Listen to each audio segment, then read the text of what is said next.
Estamos ya en ABC Noticias, muchas gracias por acompañarnos. El día de hoy tenemos una entrevista especial, tenemos la visita del senador de la República, Javier Correal, con quien vamos a platicar sobre un tema fundamental en la vida de nuestro país, una serie de reformas a leyes que se están ahorita programando en el Congreso de la Unión, Cámara de Diputados, Cámara de Senadores. Bienvenido, Javier, como siempre, al estudio del Canal 28. Muchas gracias, Sergio, por la invitación. Para mí también es un gusto estar aquí. Javier, es un reto, es algo histórico lo que va a hacer en estos días el Congreso de la Unión, el Poder Legislativo.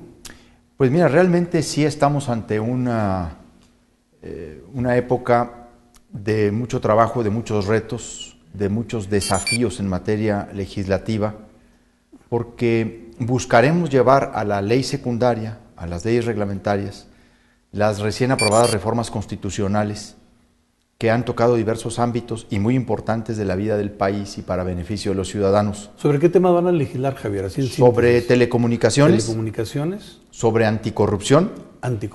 Vamos a la legislación sobre transparencia y acceso a la información, a reglamentar la reforma político-electoral que también se produjo, la reforma energética que tiene el mayor cúmulo o número de leyes secundarias y algunas de las leyes que son aledañas o complementarias de la reforma político-electoral, pues como lo es la ley reglamentaria de la iniciativa popular, la ley reglamentaria en materia del derecho de réplica, ley reglamentaria de propaganda gubernamental.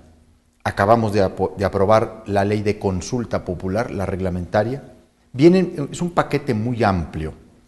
Debo decirte que yo estoy un tanto abrumado, estoy un tanto preocupado, porque pues es una dinámica de saturación, un acumulado de reformas legislativas secundarias que difícilmente se pueden procesar en términos racionales.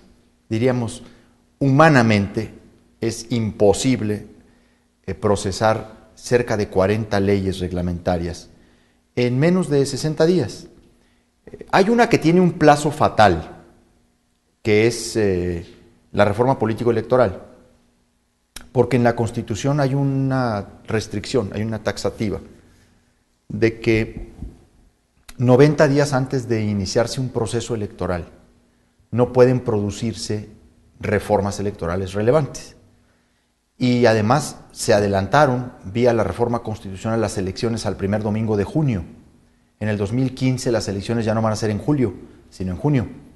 Eso nos movió el calendario. Entonces el Congreso tiene a más tardar para sacar estas reformas en materia político-electoral finales de mayo, vamos a decir así.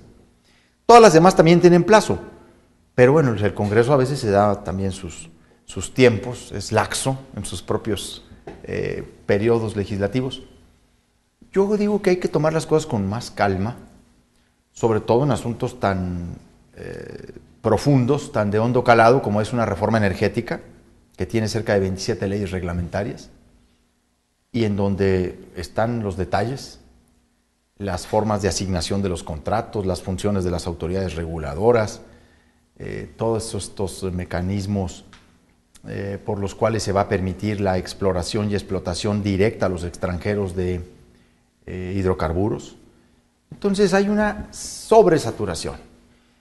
En esa dinámica pues se cometen muchos errores, pero también se meten muchos goles, porque los agentes económicos poderosos, los grandes poderes fácticos, tanto económicos como políticos que fueron afectados por las reformas, pues van a tratar de reinsertar en la legislación secundaria algo de sus intereses afectados, o van a tratar de diluir o disminuir algunas de las figuras de las reformas constitucionales. Este es el reto mayor que tenemos. ¿Qué tanto influirán estos poderes fácticos, estas presiones empresariales al interior de lo que decida el Poder Legislativo? ¿Sí hay un riesgo de que influya en la conducción de un sentido u otro? Sí, por supuesto que sí, son actores muy relevantes que tienen una gran influencia y son transversales a todos los partidos. Pero ¿cómo convencen? Es decir, ¿llegan y le dan la palmadita o hay algo más?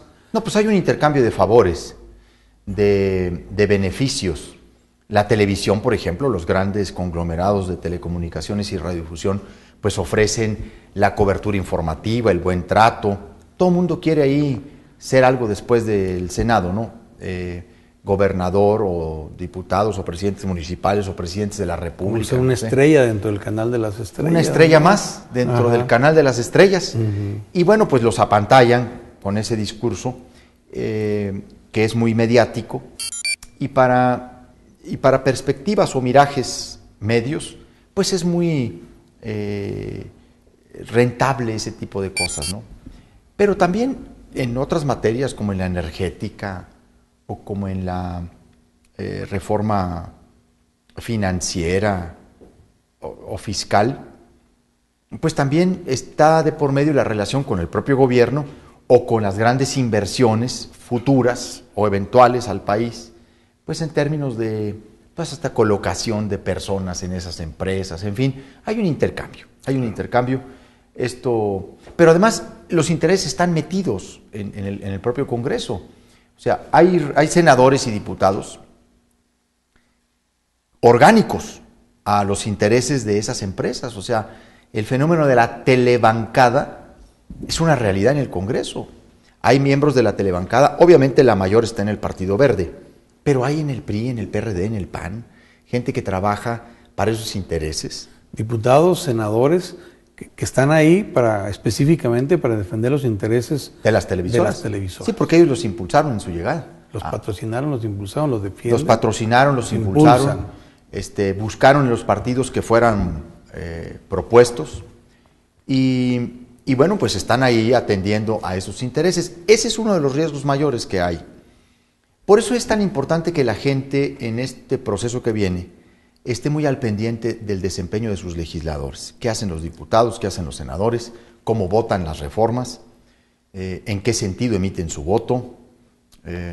Por ejemplo, ¿a qué intereses están respondiendo cuando votan un dictamen? A veces esa mirada, esa luz, claro que sirve. Te pongo un ejemplo. La semana pasada discutimos y votamos la ley reglamentaria de consulta popular. La minuta de la Cámara de Diputados venía con un gran chanfle, como se dice. Imposibilitaba, en términos reales, la consulta popular en materia de reformas constitucionales, siendo que el artículo 35 de la Constitución establece como derecho de los ciudadanos el participar en consultas populares sobre temas de trascendencia nacional. Pues en el orden jurídico, ¿qué tema de mayor trascendencia nacional puede haber que una reforma a la Constitución? Claro. Y sobre todo en el tema energético, que ha modificado incluso un principio fundamental de la Revolución Mexicana. El subsuelo es propiedad de la nación. Entonces, llegó la minuta tratando de atajar la consulta popular en materia de reformas constitucionales por atajar la consulta popular en materia de reforma energética. Pues dimos una gran batalla, muy buena batalla, al lado de varias organizaciones de la sociedad civil que echaron la mirada sobre este tema y sobre la enorme contradicción. Y ajustamos la minuta, no como quisiéramos, hacer explícito en los artículos que son materia de consulta popular, las reformas constitucionales, pero sí eliminamos las restricciones que venían así, explícitamente, de que solo podían consultarse reformas legales o actos administrativos del Poder Ejecutivo. ¿Qué fue lo que hicimos? Pues nos quedamos en un intermedio, trasladamos la redacción textual del artículo 35 de la Constitución a la ley. Va a ser la Corte, ¿no? Va a ser la Corte al final de cuentas la que resuelva, la que diga si esta materia de reforma constitucional es o no consultable. Ahora, ¿cuáles son los retos que tiene el Congreso de la Unión históricamente? Porque estamos hablando de temas fundamentales para no solamente desde el punto de vista económico y social, sino en el plano histórico es relevante lo que se está haciendo, ¿no? Como en ninguna época en los últimos 30 años, el Congreso ha producido reformas constitucionales de hondo calado, que van a trastocar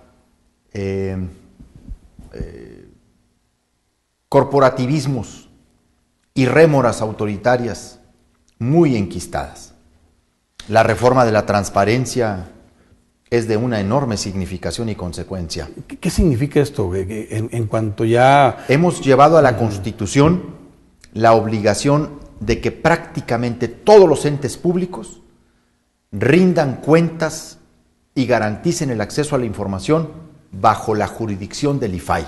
¿Qué sucedía antes? ¿Y por qué es importante eso? Que el Congreso, las cámaras del Congreso, los grupos parlamentarios, los partidos políticos, los sindicatos, los fideicomisos públicos o privados que manejaran fondos públicos, no tenían que entregar la información, no tenían la obligación, no eran sujetos obligados, tenían sus propios mecanismos de garantizar el acceso a la información y pues ellos mismos eran jueces y parte y lo negaban.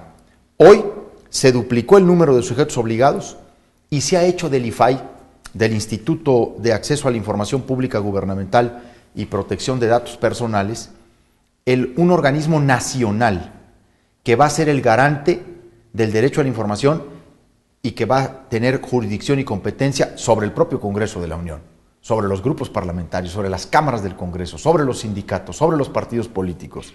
Y no solo eso, va a tener posibilidad de atraer asuntos locales que considere de relevancia nacional e incluso va a poder conocer de recursos que los ciudadanos de los estados del país presenten ante el IFAI por negativas del derecho a la información en sus entidades. O sea, yo solicito una información en el estado de Chihuahua, al gobierno, al municipio, Congreso, etcétera, me lo niegan, interpongo un recurso de revisión ante el ICHITAIP, lo avala a favor del gobierno, y si yo creo que esto no es oportuno, puedo ir. Así es.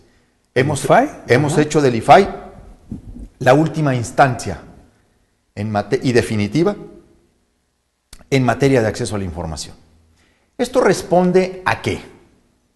Pues a que hemos visto cómo este derecho de acceso a la información ha tenido una involución en los estados, porque estos órganos han terminado a modo de los gobernadores en turno, que vía el control que tienen del Congreso, han conformado órganos para sus objetivos, para su protección, y no para el pleno ejercicio de este derecho. Entonces vía el Congreso porque ahí es donde se nombra a los integrantes, a los comisionados, a los que participan. Así es. Bueno, hoy mismo el estado de Chihuahua vive un escándalo en esta materia. Está absolutamente documentado e incluso señalado por un juez federal el desasiado proceso que se usó para nombrar a 2 comisionadas propietarias y 5 suplentes en la renovación parcial del ICHITAIP, porque no solamente no se fundamentaron y motivaron las razones para elegirlas, sino porque está demostrado además que incumplieron varios de los requisitos señalados por la convocatoria. Este proceso fue un desaseo porque pues fue orientado a halagar la voluntad del gobernador del estado de Chihuahua, como lo hacen otros partidos en otros estados que gobiernan, porque hay una tentación de los gobernadores por asumir el control de sus entidades, ¿no? Como la vivimos aquí en Chihuahua, en donde el gobernador pretende abarcarlo todo, controlarlo todo, en donde hay un estilo personal de sustitución incluso de los poderes del Estado.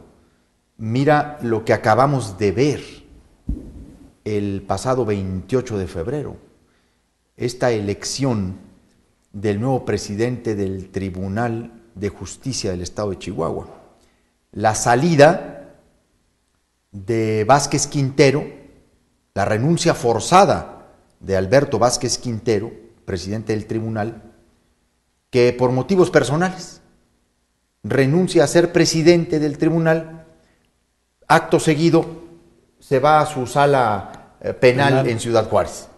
Y luego la entrada emergente de José Miguel Salcido, en una votación unánime, un día que Chihuahua debiera registrar como el día de la abyección del Poder Judicial al gobernador del estado, que ha sido claro el proceso de imposición de una personalidad como la es la de Salcido, más allá de lo que podamos opinar en lo personal sobre Salcido, sobre su biografía personal, el hecho mismo de que él se preste a ser una pieza del gobernador del estado en el Poder Judicial es un signo ominoso, es un signo vergonzoso del deterioro político y democrático que vive Chihuahua.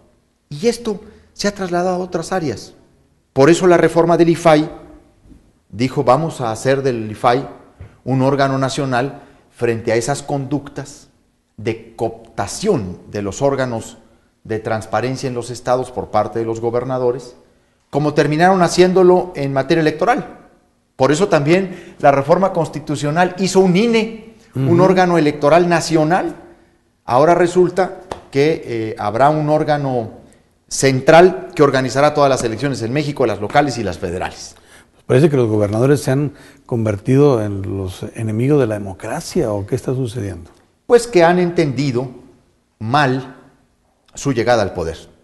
Creen que la constancia de mayoría es un título de propiedad del Estado.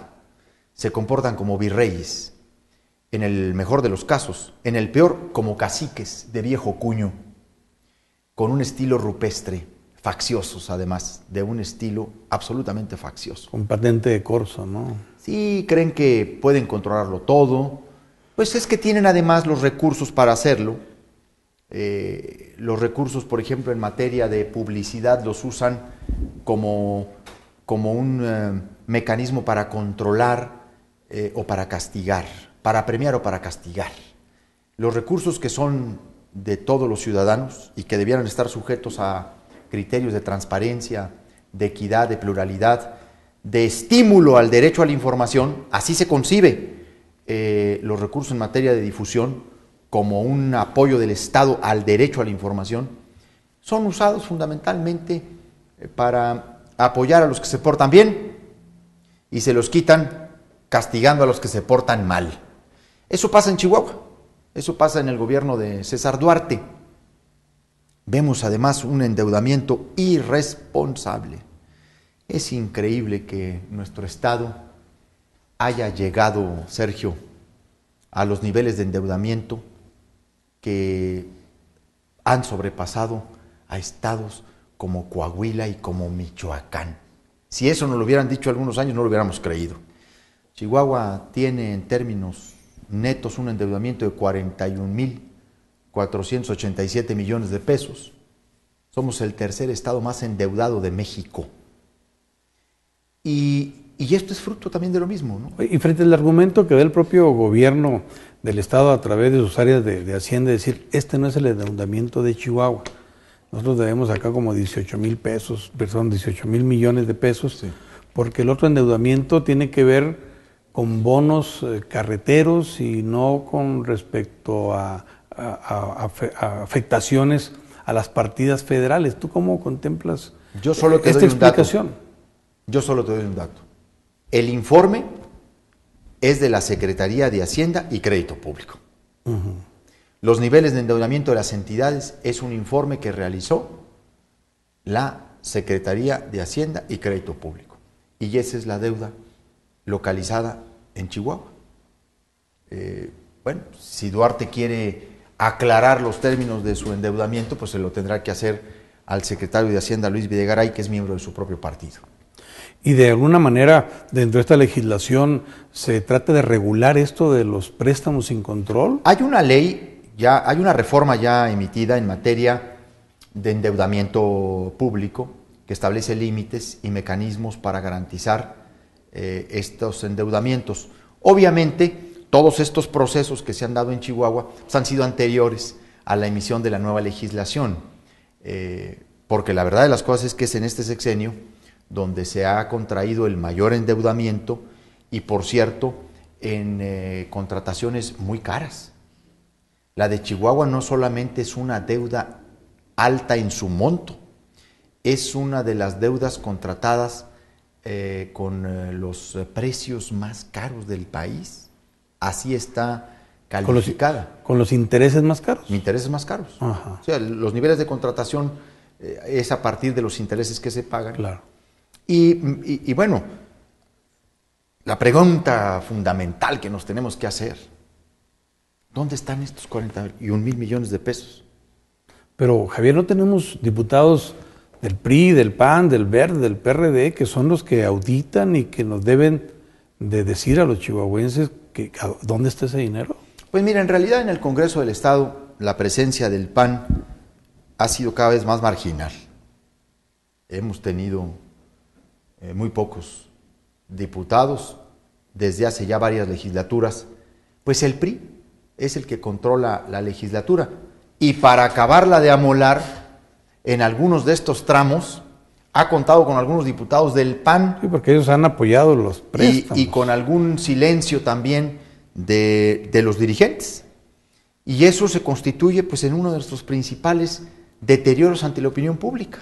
Porque el PAN ha sido aliado de estos endeudamientos. En algunos de los tramos del endeudamiento ha sido aliado porque ha entrado en esta dinámica de intercambiar votos en el Congreso del Estado por recursos para los municipios panistas. Esta fue una de las explicaciones que, por ejemplo, a mí en alguna ocasión me dio el dirigente estatal Mario Vázquez, ahora con licencia, y algunos funcionarios del gobierno de Delicias con Mario Mata, diciendo pues que habían tenido que entrar en una negociación para intercambiar la aprobación de lo que le llamaron la bursatilización a cambio de recursos para el municipio de Delicias. Yo creo que ese es un error brutal, gravísimo, haber entrado en ese tipo de cosas, porque nada compensa una cosa con la otra, y además la otra es una obligación del gobierno del Estado.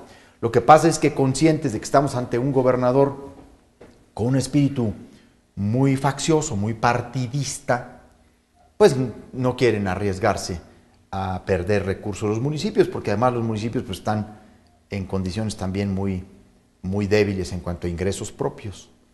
Pero realmente es una pena el deterioro que vivimos en el estado de Chihuahua, en muchos ámbitos de la vida social, política, cultural. Acabo de encontrarme con un joven historiador de nuestro estado que ha producido infinidad de textos de la revolución en Chihuahua, que ha generado una visión crítica, incluso desmitificadora, de Pancho Villa, ¿verdad? De Pancho Villa y de algunos de nuestros revolucionarios, Rey de Cel, Mendoza. Me ha contado el viacrucis que vive para poder seguir publicando y para hacerse paso en términos de las publicaciones del Ichicult.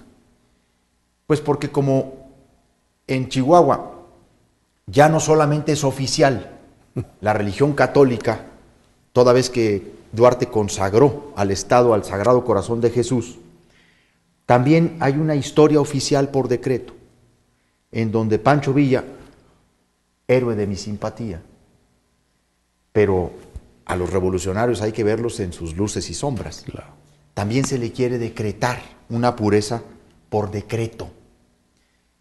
Me platica este joven historiador, muy agudo, muy agudo, pues cómo hasta de los actos en donde él va a participar, terminan vetándolo, terminan censurándolo, porque el gobernador no quiere escuchar voces disidentes de la biografía de Pancho Villa.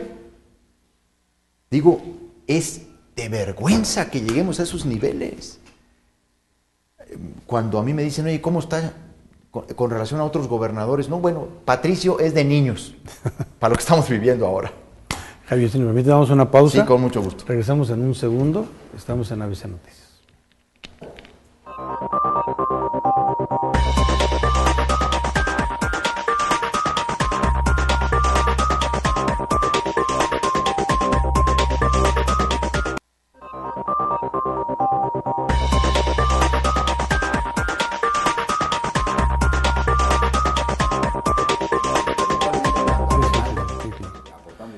Estamos ya de regreso en esta entrevista especial aquí en ABC Noticias, platicando con el senador de la República, Javier Corral, que nos está hablando de otros temas, la situación de Chihuahua y también el reto que tienen como legisladores ante las reformas a la Constitución, las leyes reglamentarias, las leyes secundarias. Javier, ya nos ha hablado usted de alguna de las leyes. ¿Qué otra consideras tú que le va a aportar a los mexicanos beneficios muy directos? Una que de concretarse en su espíritu en la legislación secundaria le va a traer enormes beneficios a los ciudadanos en muchos aspectos es la reforma de las telecomunicaciones.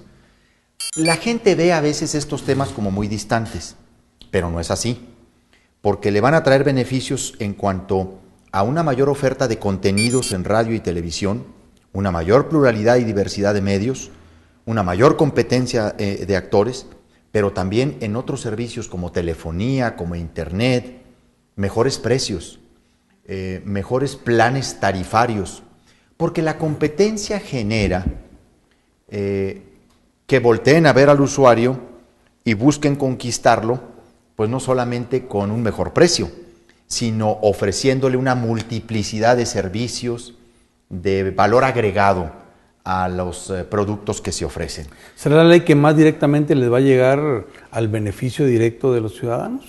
Yo no tengo duda que esta será... Mira, hay otras reformas como la educativa que evidentemente inciden muchísimo en uno de los aspectos que son fundamentales, que es la educación de los hijos, y sobre todo para elevar la calidad de la enseñanza en nuestro país, y que esa es una apuesta por una de las mejores inversiones que se pueden hacer en la vida, que es la educación en una persona, porque esa la posibilita de muchos instrumentos para enfrentarse al trabajo, enfrentar el propio desarrollo económico, social, político. La de telecomunicaciones va a traer también una revolución en Internet, va a traer medios más democráticos, porque también la competencia lo que hace, pues es que los medios busquen las audiencias, y solo se busca las audiencias cuando les das contenidos y les informas. Cuando eres solo una correa de transmisión del gobierno, pues casi nadie te ve. ¿Por qué, por ejemplo, a ti, en la calle, te dicen, a usted sí le creemos? ¿O por qué cuando yo lo he comprobado, cuando a mí me dicen, ¿verdad? Oiga, en el 28 sí están diciendo las cosas, ¿no? La gente lo reconoce porque tiene formas de contrastar, ¿no? Lo que hacen, por ejemplo, aquí otras televisoras. ¿Por qué a ustedes los buscan mucha gente de movimientos sociales, de sindicatos, de protesta? Porque saben que ustedes transmiten las cosas, que ustedes les dan voz, son sujetos de confianza. El problema es que, como el 28, pues hay muy poquitos casos en el país. Y esta reforma lo que va a hacer es ampliar la oferta comunicacional en radio, en televisión y en telefonía. Pero tiene también cosas muy importantes. Vamos a ver si se trasladan tal cual. Porque hay muchas figuras que se metieron para generar esta verdadera competencia. O sea, muchos mecanismos para que realmente los grandotes permitan la entrada de nuevos jugadores y que las reglas de competencia entre los nuevos, los medianos y los chicos sean reglas equitativas, que no discriminatorias, no anticompetitivas. Y a los propios medios públicos o de uso social, como es por ejemplo el caso del Canal 28, darle posibilidades de ingresos adicionales. Uno de los principales retos que yo tengo en esta legislación es asegurar a los medios públicos y de uso social las posibilidades de financiamiento a partir de la comercialización de anuncios publicitarios. ¿Por qué me he colocado como uno de los objetivos fundamentales? Yo a ti no te lo voy a explicar, pero a la gente sí. Porque los medios públicos y de uso social viven de recursos muy limitados, si mucho del patrocinio.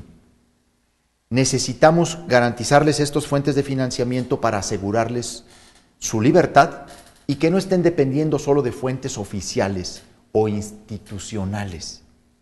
porque es ahí donde los ahorcan, porque es ahí donde los presionan. Entonces necesitamos que la legislación secundaria sea congruente con lo que la reforma constitucional dice. ¿Y qué dice la reforma constitucional? En uno de sus artículos transitorios.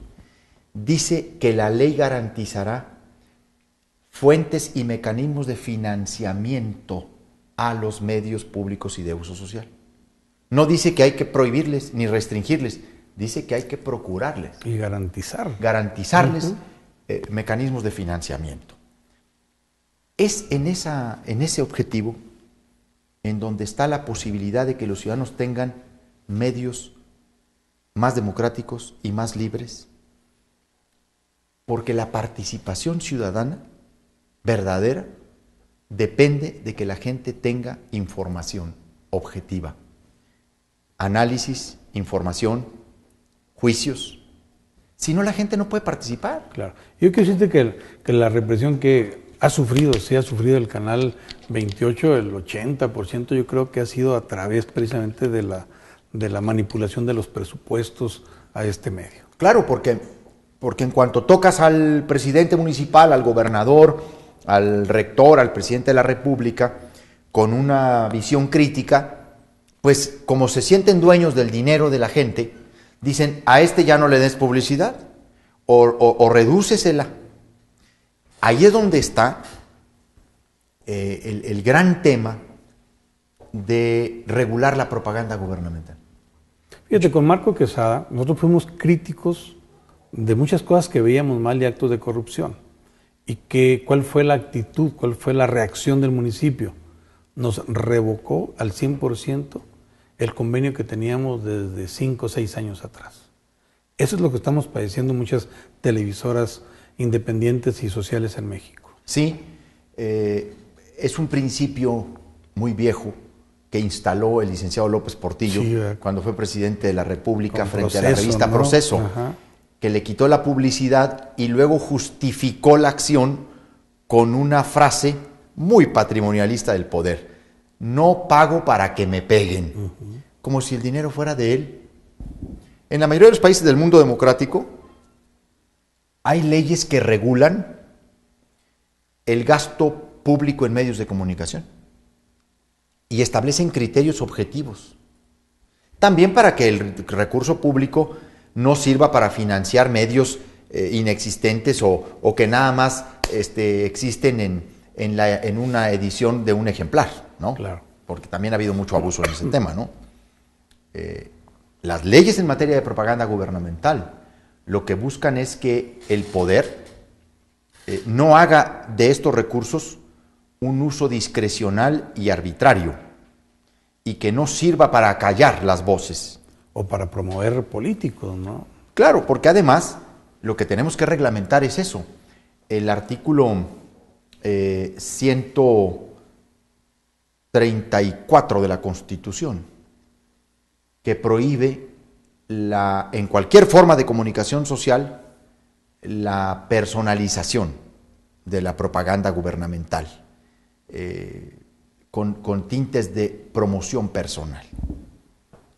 Ese es el gran reto también que tenemos por enfrente en el Congreso, legislar esa ley. De estas materias, yo quiero decirte y a todo el público que nos escucha, como representante por Chihuahua, yo tengo iniciativas presentadas. Desde el primer mes que llegué de senador, presenté la ley para reglamentar la propaganda gubernamental, para garantizar el derecho de réplica, para publicitar los créditos fiscales, para promover el cine independiente, para regular las telecomunicaciones a través de una nueva ley general de contenidos audiovisuales y telecomunicaciones. Presenté iniciativas para varios aspectos, reformar varios aspectos de la Ley General de Educación. De muchos de los temas que estamos platicando, yo tengo presentadas iniciativas reglamentarias. Ahora, con esto de telecomunicaciones, ¿necesariamente hay que esperar la iniciativa del presidente? Porque hay otras iniciativas que han presentado. La que yo mismo presenté, con el aval, etcétera, ¿verdad? Yo presenté una iniciativa de telecomunicaciones con el aval de 18 senadores de la República. Sí tenemos que esperarla, porque pues, el PRI es una presencia importante en las cámaras. En la de diputados tiene mayoría por sí mismo, ¿no? En el Senado, pues le falta muy poquito para tenerla y a veces la consigue fácilmente. Entonces sería contarnos mentiras, decir que se va a legislar estas materias a partir de las iniciativas que nosotros hemos presentado. Pues es el partido en el poder. Y esos grupos del PRI en diputados y senadores, pues no actúan ahora ya por sí solos o por sí mismos. Obviamente hacen lo que el presidente de la República les dice, porque además en el PRI, pues así es. Digo, cuando gobernó el PAN no era así. Nosotros sí le decíamos a veces no al presidente de la República, ¿no? El PRI no. El PRI actúan como soldados. El presidente le dice a los diputados y senadores de la frontera, hay que votar el IVA al 16% y lo votan todos. No hubo uno solo, uno o una que se atreviera a representar a los ciudadanos de sus distritos y de esos estados. Se sometieron. Esa disciplina priista, ¿no?, que es tan digna de estudio, pues no solamente político, sino psicológico, antropológico. En fin, entonces sí tenemos que esperar a la iniciativa de Peña Nieto, que por cierto está por llegar. La próxima semana llegará al Senado de la República. ¿Habrá consecuencias, por ejemplo, en esto que tú estás diciendo, de que no hubo un legislador del PRI que se haya pronunciado en contra del 16% del IVA en las fronteras? ¿Habrá consecuencias políticas en las próximas elecciones? Yo creo que sí. Yo creo que sí, porque la gente está molesta con esta decisión. Una decisión similar, realizada en 1995-96, produjo una conformación distinta de la Cámara de los Diputados en 1997, un aumento del IVA. La gente recuerda estos hechos. Hay otros que se le olvidan. Yo sí creo que sobre todo en el norte del país, donde la medida ha sido dañina. Y es de consecuencia permanente, porque cada día que estás pagando el IVA estás recordando que ahí hubo quien autorizó que gastaras más en ese aspecto, ¿no? Y no solo eso.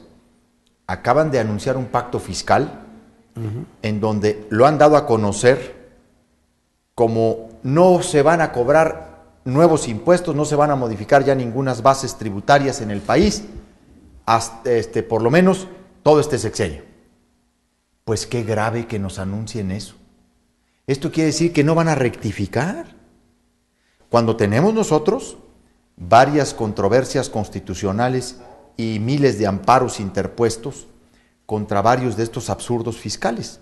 Pero qué grave que el sector empresarial y el gobierno pacten dejar las cosas así por los siguientes 5 años, cuando lo que debieron haber hecho, pues un monitoreo o un acuerdo de por lo menos 12 meses, 14, 16 meses, para ir evaluando las consecuencias y el impacto de estas reformas para ver si resultan o no. No, fueron a pactar que se quedan 5 años con el 16 con el 16 y con otros absurdos. Es muy grave, ¿no? Y hablando de absurdos, pasábamos el otro día la información de que los pepenadores tendrían que presentar facturas y pequeños contribuyentes al régimen ya de registro y factura. Hoy entró en vigor la factura electrónica. ¿No? O sea, imagínate, el que vende lotes, pues la factura. A partir de este mes de marzo entró en vigor la factura electrónica. Es un despropósito en términos de obligación legal para los pequeños contribuyentes de este país. La informalidad no se combate así. La elusión y la evasión fiscal no se combate así. Se combate con medidas ejemplares de sanción y de penalización. Si tú llevas a un puestecito de lotes a la factura electrónica, pues lo estás llevando a una imposibilidad técnica, a un conocimiento que no tiene, a un acceso que le es negado. Yo creo que esto no va a tener los resultados que esperan. Pero el centralismo es, además de prepotente, muy ignorante de las realidades regionales. A veces Chihuahua está muy lejos del centro del país, con toda la tecnología y los avances en los sistemas de información. Por ejemplo, en el tema del IVA, son incapaces de reconocer las distintas dinámicas de consumo que hay entre la frontera sur de México y la frontera norte, Claro. o entre el norte y el centro del país, y los mercados, cómo se compiten y cómo vamos y cruzamos al otro lado a buscarnos prendas más baratas, y sobre todo con un 8%, ¿no? En lugar de un 16%. Y luego viene la reforma energética de la ley. Yo creo que es el gran reto desde el punto de vista estructural económico en el país. Es la reforma económica más importante.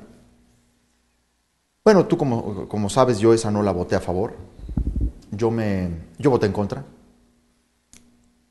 Tenía muchas preocupaciones entonces y ahora tengo más. De ver cómo se están cocinando las secundarias.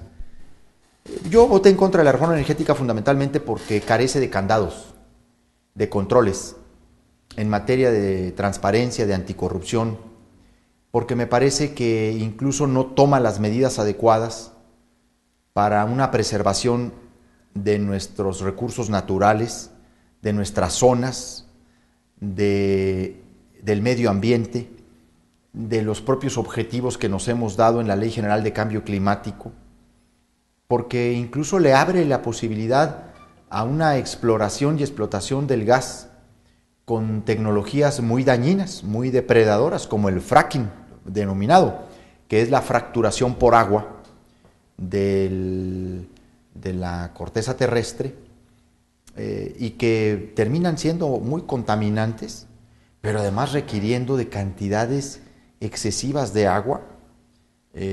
Cada tiro de perforación de un pozo de shale gas, tiro vertical, requiere de cientos de millones de litros de agua, casi 200 millones de litros de agua.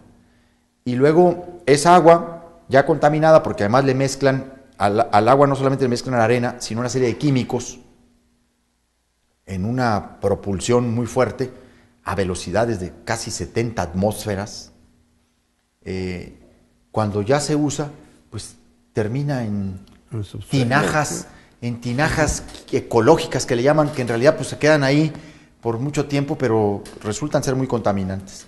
Tiene consecuencias muy graves. ¿Estamos en riesgo de la práctica de esto? Sí, porque tenemos potencialmente algunas zonas de reserva en materia de shale gas, que le llaman.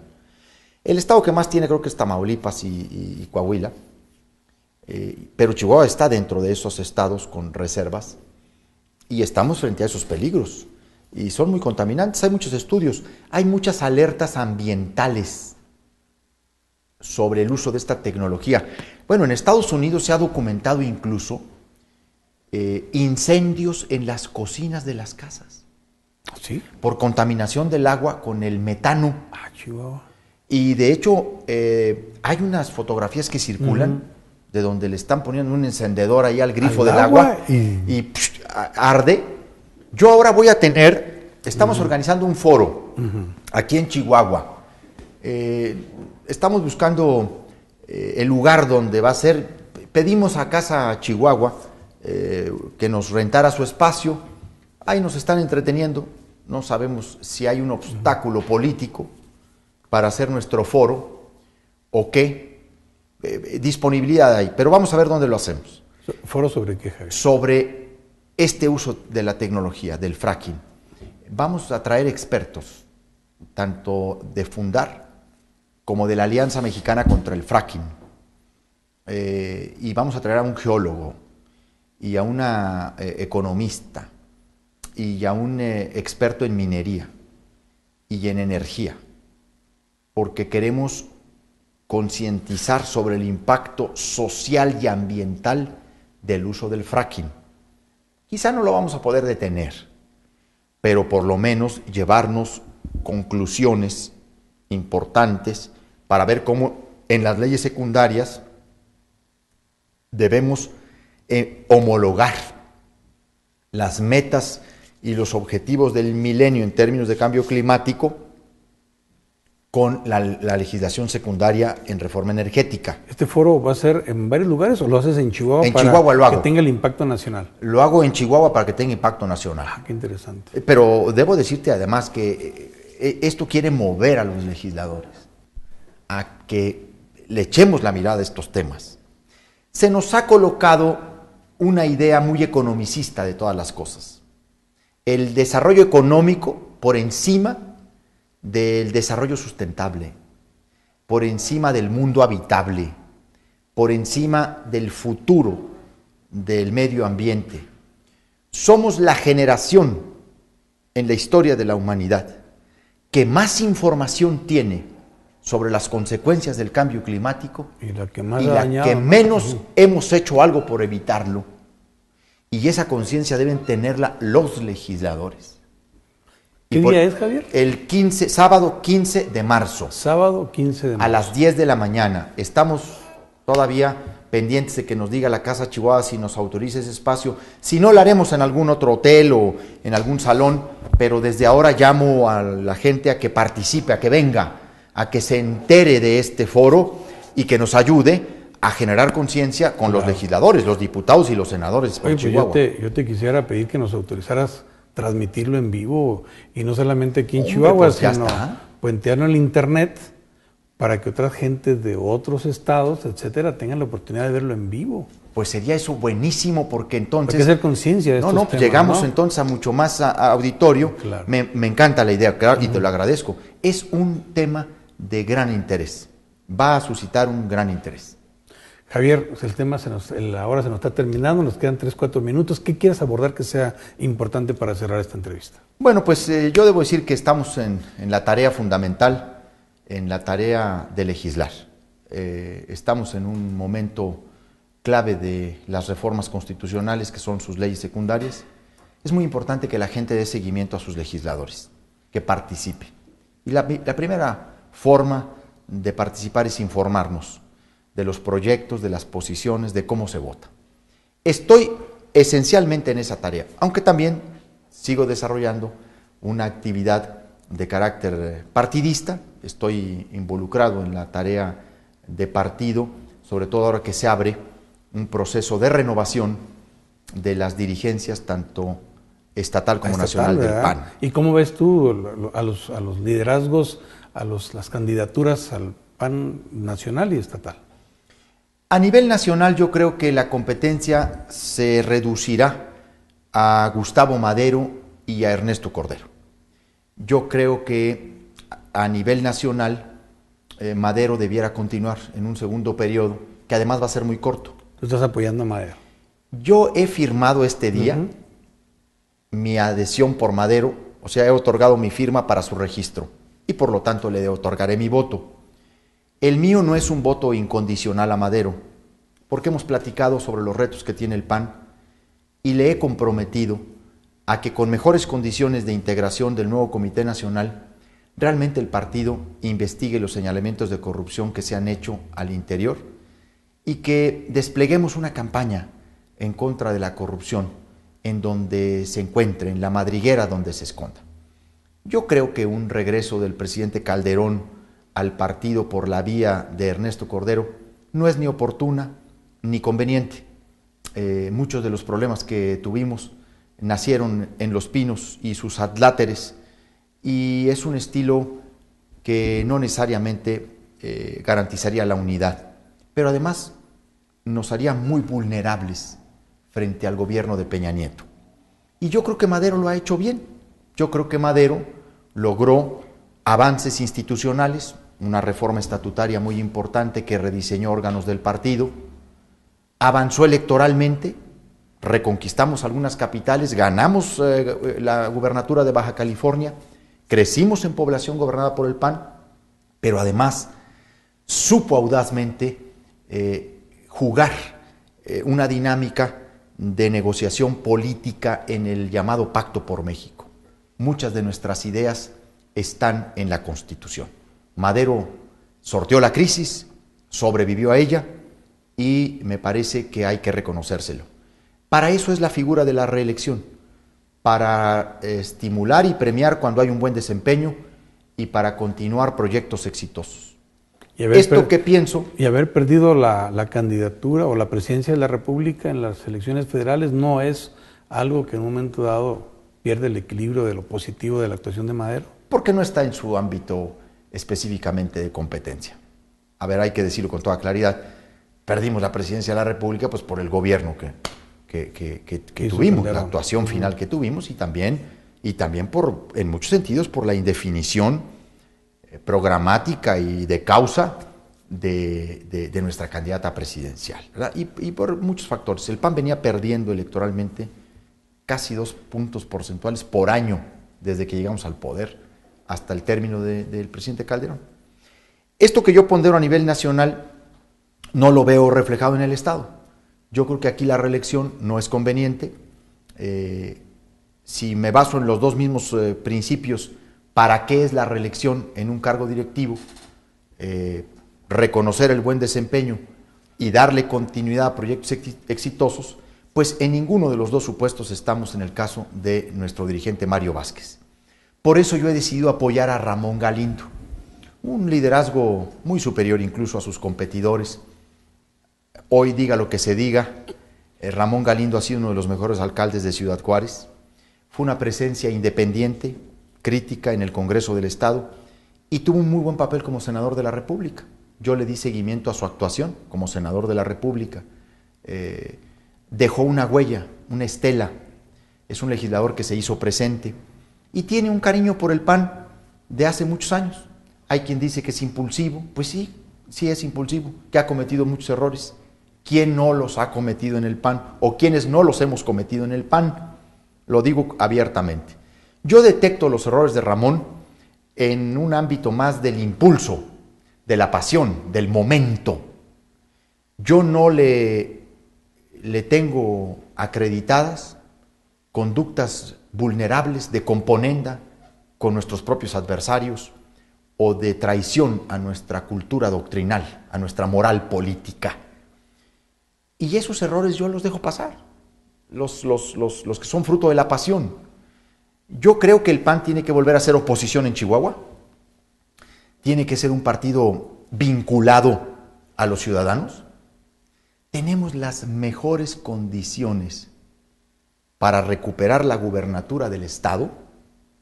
Crece la inconformidad social hasta en los miembros del propio partido del gobernador, pero el PAN no se pone a la cabeza, porque tiene largos silencios frente a temas muy importantes, e incluso lo acabamos de comentar, en algunos tramos del endeudamiento, ha estado ahí. Entonces yo sí creo que se requiere la renovación del PAN en el Estado. Yo estoy llamando a todos los miembros del partido en Chihuahua a votar por Ramón Galindo. Tiene además un excelente compañero de fórmula. La presencia de Arturo Fuentes Vélez como candidato a secretario general, pues es una garantía en muchos sentidos de una visión de recuperación del PAN, de rescate del PAN para devolvérselo a los ciudadanos. Arturo Fuentes ha sido calificado como uno de los mejores delegados federales de la Secretaría de Desarrollo Social en el país. No me acuerdo si el segundo o el tercero. Es un profesionista de una trayectoria intachable. Creo que van a ser una muy buena dupla y creo que el PAN merece un esfuerzo por darse otro desempeño. O sea, no podemos conformarnos con lo que tenemos por todo este rollo y esta campaña que se ha desatado de que puede regresar épocas peores. Que si no se vota por Mario, va a regresar Cruz Pérez Cuellar por la vía de Héctor Ortiz. Si esas fueran las dos únicas opciones, yo entendería que estamos ante ese peligro, pero no estamos ante ese peligro. Hay una tercera opción, que yo llamo una opción para mejorar, que es Ramón Galindo, y a quien yo le he escuchado en estos días un planteamiento muy sólido, muy completo, de hacia dónde debe ir el PAN en Chihuahua. Pues Javier, yo te agradezco que nos hayas acompañado, como siempre, nos hayas informado, porque bueno, tienes la obligación de hacerlo, eres claro senador que sí. de todos nosotros, y qué bueno que sea a través del Canal 28, como los ciudadanos se enteren de lo que está pasando en el Senado y lo que tú estás haciendo en ese sentido? Pues yo trato de representar a Chihuahua con dignidad, con altura de miras. Busco que los chihuahuenses se sientan representados y aspiro a que algún día se sientan orgullosos de mi presencia en el Senado de la República, porque ese es el objetivo que tengo. Al final de esta historia, que se reconozca mi trabajo y ser reconocido como alguien que estuvo a la altura de la grandeza, de la historia y de la gente de Chihuahua. Pues como siempre, muchas gracias y muy interesados en este foro. Yo creo que va a ser muy importante que gracias nos coordinemos. Por eso. Gracias. Gracias y gracias a ustedes por habernos acompañado.